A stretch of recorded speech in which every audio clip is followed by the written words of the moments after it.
Samuel là cũng sòng cả đi ra sòng cả đi cái thằng cái tin cần bố này tôi tiền chú đi ra tin thì đã nhân biết thì sống cần kỳ tổ ha cho nên cái này nên cái nó đạt tốt nhất không quý lắm văn bá trả anh làm tiếp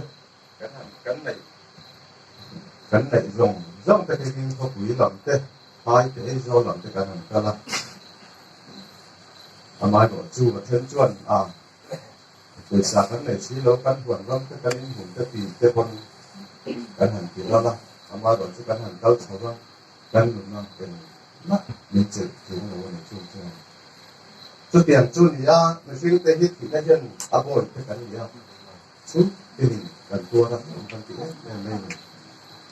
mai của chú hè đây cái ông chuan pha cái tổ của cái nhau mấy gì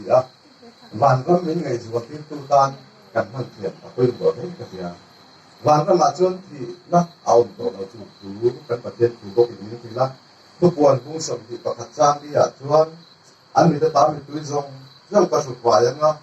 ที่น่าอมเล็กตัวเราพังอ่ะลุงไหวจะกะจะพบอมเล็กตัวระวังที่ภาษาเป็นสุขภาพปีนทุกวันทานกันทุกคนจุดนี้มีบางชวนตัวนักกัน